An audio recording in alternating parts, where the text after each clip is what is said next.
your money. Personal finance workshop on mutual funds on December 7th and 8th. Register now.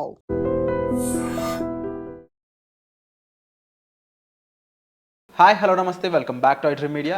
ఈరోజు మనతో ఉన్నారు personal finance expert అయిన విజయ్ కర్ణం గారు. సార్తో మాట్లాడదాం ముఖ్యంగా ఫ్లెక్సీ క్యాప్ గురించి. Hi sir. హలో అండి. సార్, మనకు already small cap mid cap సంబంధించి ఎన్నో విషయాలు మీరు ఎపిసోడ్స్ ఇవ్వడం జరిగింది. But right now flexi cap గురించి కూడా కాస్త ఇన్ఫర్మేషన్ ఇవ్వాల్సిందిగా కోరుకుంటున్నాను. షూర్, డెఫినెట్గా అండి. ఇది one of the beautiful sector అనుకోవచ్చు, బ్యూటిఫుల్ కాన్సెప్ట్ అనుకో ఫ్లెక్సీ క్యాప్ అనేది.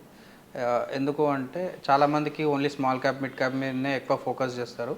కాకపోతే అవి రిస్ట్రిక్టెడ్ అనమాట. అంటే నెంబర్ ఆఫ్ స్టాక్స్ కానీ number of percentage of allocation కానీ అదంతా రిస్ట్రిక్టెడ్ ఉంటుంది.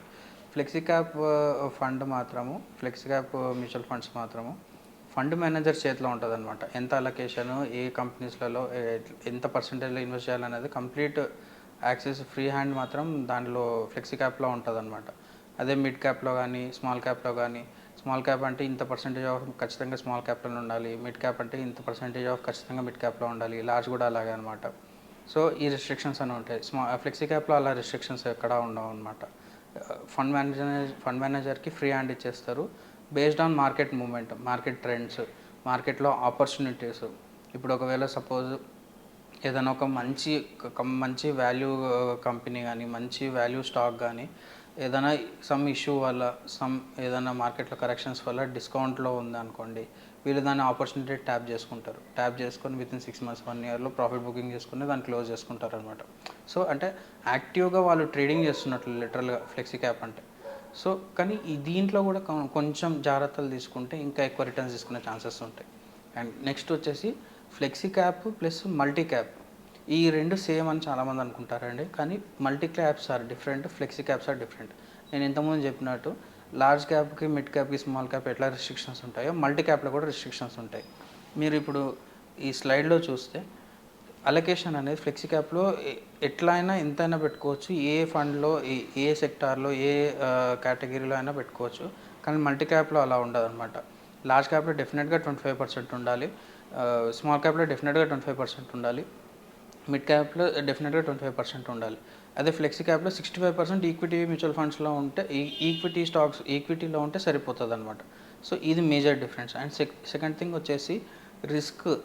మల్టీ క్యాప్లో డెఫినెట్గా మార్కెట్ మూమెంట్కి irrespective of market movement small క్యాప్లో 25%, మిడ్ క్యాప్లో 25% ఉండాలి. కాబట్టి అక్కడ కొంచెం రిస్క్ ఎక్కువ ఉండే ఛాన్సెస్ ఉంటాయి. కానీ ఇక్కడ మనకి ఫ్లెక్సీ క్యాప్లో మాత్రం కంపెనీ కంప్లీట్గా ఫండ్ మేనేజర్ యాక్టివ్గా మేనేజ్ చేస్తుంటారు. కాబట్టి ఆ రిస్క్ అంతా తను తగ్గించే ఛాన్సెస్ ఎక్కువ ఉంటాయి అన్నమాట ఫ్లెక్సీ క్యాప్లో. నాకు రిటర్న్స్ పొటెన్షియల్ చూసుకుంటే మల్టీ క్యాప్ల కంటే ఫ్లెక్సీ క్యాప్లో ఎక్కువ వచ్చే ఛాన్సెస్ ఉంటాయి. ఫ్లెక్సీ క్యాప్ అనేది మనకి షార్ట్ టర్మ్ నుంచి లాంగ్ టర్మ్ వరకు it will work really well. కానీ మల్టీ క్యాప్ మాత్రం డెఫినెట్గా లాంగ్ టర్మ్, అంటే very long term, over 7 years 8 years వరకు డెఫినెట్గా మెయింటైన్ చేయాల్సి ఉంటుంది. ఎందుకంటే 25% small cap and mid cap allocation ఉంది కాబట్టి డెఫినెట్గా అన్ని రోజులు మనం వెయిట్ చేయాలి. ఫ్లెక్సీ క్యాప్ మాత్రం మనకి డెఫినెట్గా షార్టర్ డ్యూరేషన్స్ కూడా మంచి సైకిల్స్, మార్కెట్ మూవ్మెంట్ మంచిగా ఉన్నప్పుడు అది వర్కౌట్ అవుతాయి. అండ్ ఫ్లెక్సీ క్యాప్స్ మనం ఓవరాల్గా చూసుకుంటే there are 32 flexi cap funds అనమాట. మనకు ఓవరాల్గా 44 మ్యూచువల్ ఫండ్ కంపెనీస్ ఉంటాయి. దాంట్లో 32 ఫండ్స్ మాత్రం ఫ్లెక్సీ క్యాప్స్, 32 కంపెనీస్ మాత్రం ఫ్లెక్సీ క్యాప్ ఫండ్స్ ఆఫర్ చేస్తున్నాయి. అది ఓవరాల్గా ఫండ్స్ యావరేజ్ చూసుకుంటే రిటర్న్స్ ఎంత ఇచ్చినాయని చూసుకుంటే 17.97% ఇచ్చేది అనమాట. సో ఇంకా డీటెయిల్గా చూసుకుంటే మనకి నేను కంప్లీట్ స్లైడ్లో ఇచ్చాను. Last 1 year top flexi cap fund ఏది ఎక్కువ రిటర్న్ ఇచ్చింది అంటే మోతీలాల్ ఓస్వాల్ ఇచ్చిందనమాట. వితిన్ ఏ ఇయర్ 50% రిటర్న్స్ ఇచ్చింది. సో 50% అనేది చాలా చిన్న అమౌంట్ కాదండి, చాలా చిన్న రిటర్న్స్ కాదు, చాలా పెద్ద రిటర్న్స్ ఇది యాక్చువల్గా. ఎవరైనా ఒక పర్సన్ 1 crore ఇన్వెస్ట్ చేశారంటే 1.5 crore వితిన్ ఏ ఇయర్ అయిపోయింది. సో ఇది లిటరలీ ఏదో ట్రేడింగ్ చేసి, ఏదో బిజినెస్ చేసి వచ్చిన రిటర్న్స్ లాంటిది అనమాట. సో ఇది రెగ్యులర్గా ఇది మనం ఎక్స్పెక్ట్ చేయలేము. Over the business cycles, over the period ఇది చేంజ్ అవుతుంటుంది. మన ఎక్స్పెక్టేషన్స్ మాత్రం రియలిస్టిక్గా పెట్టుకోవాలి, 15% 18% వరకు పెట్టుకోవాలి. అండ్ నెక్స్ట్ వచ్చేసి జేఎం ఫ్లెక్సీ క్యాప్, దీంట్లో మనకు వచ్చేసి 43% రిటర్న్స్ ఇచ్చినాయి.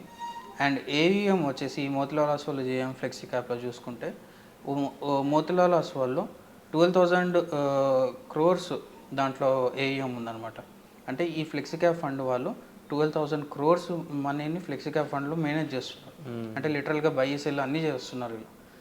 సో జేఎం ఫ్లెక్సీ క్యాప్ వాళ్ళు ఎంత మేనేజ్ చేస్తున్నారు అంటే 4,600 crores మాత్రం మేనేజ్ చేస్తున్నారు. అట్లా నెక్స్ట్ చూసుకుంటే ఇన్వెస్కో ఉంది, బ్యాంక్ ఆఫ్ ఇండియా ఉంది, హెచ్ఎస్బిసి ఉంది, 361 ఉంది, ఎడల్వైజ్ ఉంది, ఐటీఐ ఉంది, హిలియోస్ ఉంది, హెచ్డిఎఫ్సి ఉంది. సో ఇది 1 ఇయర్ది అనమాట. 1 ఇయర్లో దీని ఎక్స్పెన్స్ రేషియోస్ కూడా మీరు స్లైడ్లో చూడవచ్చు. సో చాలామంది చేసే మిస్టేక్ ఏంటంటే లాస్ట్ ఇయర్ రిటర్న్స్ యూజ్ చేసుకొని ఈ ఇయర్ ఇన్వెస్ట్మెంట్ చేస్తారు. అది ఫస్ట్ మిస్టేక్ అన్నట్టు. ఇది ఎప్పుడు మనం అట్లా చేయొద్దు. అండ్ నెక్స్ట్ వచ్చేసి 3 ఇయర్స్ రిటర్న్స్ చూస్తే జేఎం ఫ్లెక్సీ క్యాప్కి 3 ఇయర్స్ యావరేజ్ రిటర్న్స్ చూసుకుంటే 27% ఉంది. అది ఫస్ట్ ప్లేస్లో ఉంది. అండ్ నెక్స్ట్ వచ్చేసి HDFC flexi cap. HDFC flexi cap 25% returns ఇచ్చింది.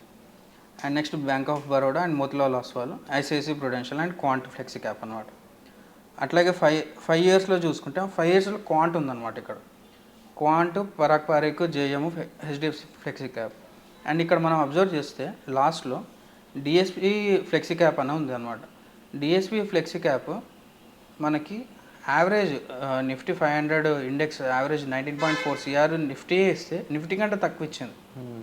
సో ఇది మనం కొంచెం కాషియస్గా ఉండాలి. దీన్ని కొంచెం దూరంగా ఉండడం ఇస్ ద బెస్ట్ ఆప్షన్ అనమాట. ఎందుకంటే ఇండెక్స్ కంటే తక్కువ ఇస్తుంది కాబట్టి సో అది పెద్ద వర్త్ కాదని మనం కన్సిడర్ చేయవచ్చు. అట్లాగే నెక్స్ట్ 10 ఇయర్స్ రిటర్న్స్లో చూస్తే 10 ఇయర్స్లో ఫస్ట్ వచ్చేసి క్వాంట్ ఫ్లెక్సీ క్యాప్. 10 ఇయర్స్లో మనకి యావరేజ్ సిఏజిఆర్ చూసుకుంటే 18% ఇచ్చింది అనమాట. నేను ఫస్ట్లో చెప్పాను కదా 15% to 18% will be the realistic. ఇంకా ఎక్కువ డ్యూరేషన్స్ డౌన్ ద లైన్ చూసుకుంటే 15% కూడా కాదు, ఇంకా 13%, 14% మాత్రమే మనం ఐడియల్గా పెట్టుకోవచ్చు అనమాట.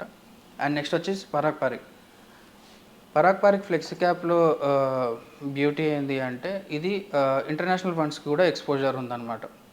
మీరు ఒకసారి ఈ fact sheet Parag Parikh flexi cap fact sheet open చేసి చూస్తే if I'm not wrong less than 10%, 8% international funds అంటే గూగుల్, ఫేస్బుక్, మైక్రోసాఫ్ట్ అట్లాంటి కంపెనీస్లో కూడా ఇన్వెస్ట్ చేసినది ఉందన్నమాట ఇది.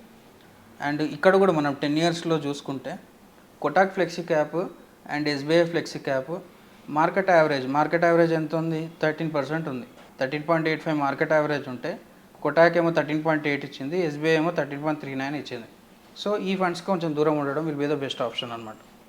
సో ఇట్లా మనం ఫ్లెక్సీ క్యాప్కి యాక్టివ్గా మేనేజ్ చేస్తున్న ఫండ్స్ అండ్ షార్ట్ డ్యూరేషన్ నుంచి లాంగ్ డ్యూరేషన్ వరకు this will work really well.